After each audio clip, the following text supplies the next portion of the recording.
सच मेरे भाई, मोहब्बत बड़ी खराब चीज होला, लत लगा देले बा। अब ही भइल कहाँ बा?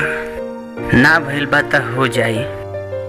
तो हर हालत देख कैसन बुझाला कि तू बड़ा परेशान रहेला।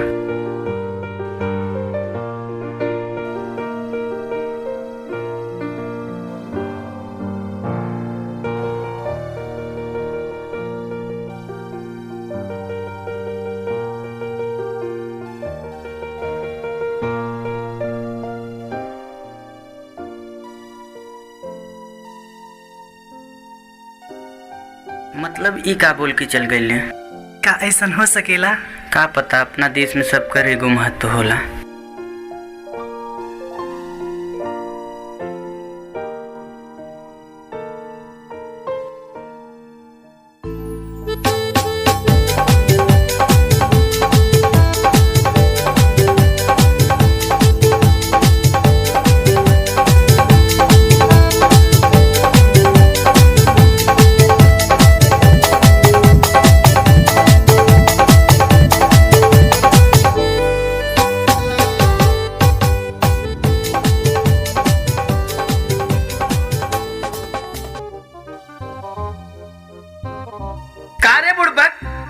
कोनो टाइम में दूध पहुंचावे के समय देख ले है। पूरे 10 बजे तो 10 अब तक ये बताओ 10 बजे हम दूध बेचब की चाय? ओ का है न लल्लू भैया, भैंसिया गरम रहल, यही से लियावे में देर हो गयल। भैंसिया गरम रहल का दूधवा ना गरम करे के पड़ी? अरे लल्लू भैया, भैंसिया गरम रहल, दूधवा ना। अच्छा अच्छा अच्छा अच्छा, ये बतावा भैंसिया गरम रहल तो दूधवा भी तो गरम दे नू, जैसे हीटरवा गरम होला पे पनिया गरम देला। अरे ऐसे कैसे? हमें लल्लू समझा था का? एकदम बुड़बक्के है का यार। राम ऐसे अनपढ़ हो। आय हाय, जैसे कि पढ़ लिख के बड़का कलेक्टर हो गया है। ससुरा भिखारी कहीं के 2000 रुपया कमाई ले रोज। ससुरा भिखारी कहीं के। हट, जो जो जो चल हट।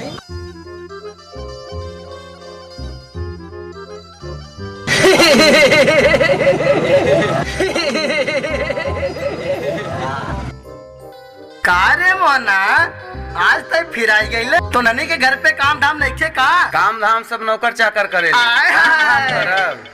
नौकर चाकर करे ले, ई हमें बड़का रही। मता का चल चाय पियाओ। चाय? अरे पैसवा देबे नू। हाँ तो हम ये कह रहे थे कुछ दिन में करोड़पतियों बन जाएंगे, मगर इतना पैसवा का करेंगे का? कुछ गरीबन के बांट दिहल जाई, कुछ चाय पाने वालन के दिल दिहल जाई।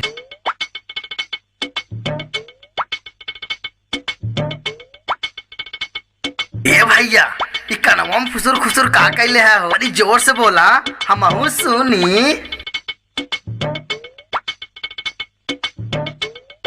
अरे बाप रे बाप, अरे सारे चाहिए पी के आज फिर पैसा ना देन। अब सारे दोनों बात नहीं बा। अब की बार हमने हथवा गुड़ा काट के थुनियम को सारे के अब की बार जाए न दे।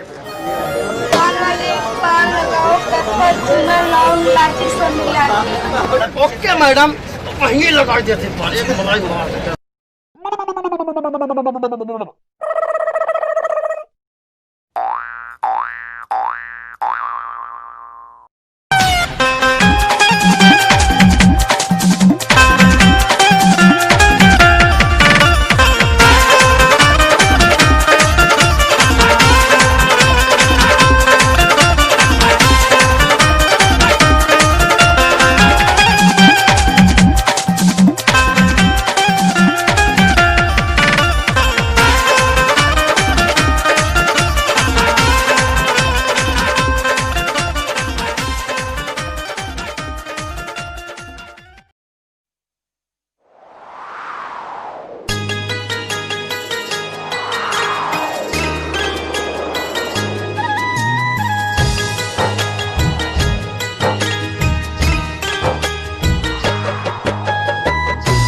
हे बबुआ तने आज प्लम चाय पहुंचाओ तो का तोहरा के हम चाय पहुंचावे वाला कंडक्टर बुझाइला का?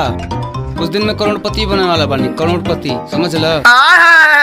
करोड़पति बने वाला है ससुरा भिखारी कहीं के।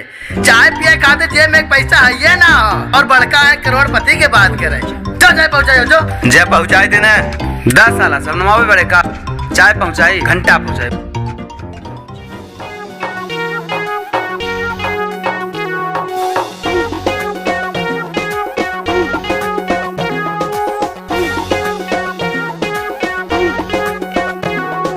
सब कुछ यही है नहीं है मोहब्बत कहीं, जो कर ले सो कर ले वो समझे जमान। लल्लू के बाजार में मोहब्बत शुरू हो गई। ना करना नहीं मोहब्बत कौन है बे? इकबाल चल रे बाजार में बड़ा है ड्रामा बड़ी नौटंकी, बच के रहना ओरे बंटी लल्लू के बाजार में, हो लल्लू के बाजार में।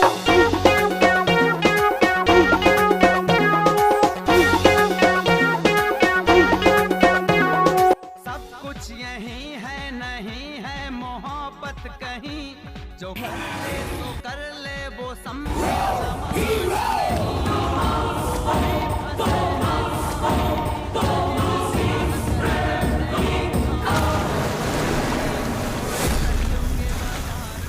लल्लू के बाजार में। अरे ललुआ जी बाबू साहब। ये बता ये बाजार में मोहब्बत करे वाला लड़का कौन है रे? हमरा के नहीं मालूम साहब, कोनो अजनबी रहा। ताने ये बता तोरा दुकान पे पान खाए वाली छोकरिया कौन है रे? अरे साहब छोकरिया तो बड़ी मस्त रहा। ऊ हमरा के चाही, ऊ हमरा के चाही। चल रे ए सुना लोगन, ऊ छोरा कहीं अगर दिख जाई तो ओकरा के बांध दिया या तक काट दिया, बांध दिया। ये हमार परमिशन बा का? हमार।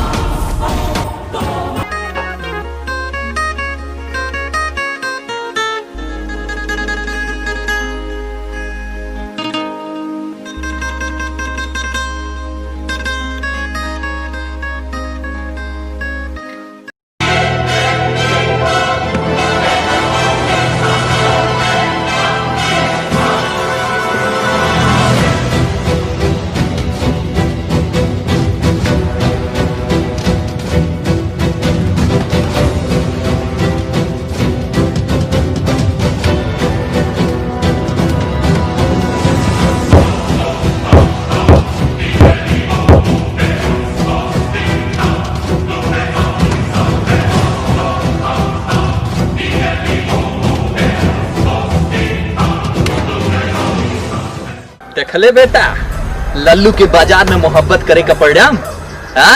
फेंक साले को, फेंक ले जाओ।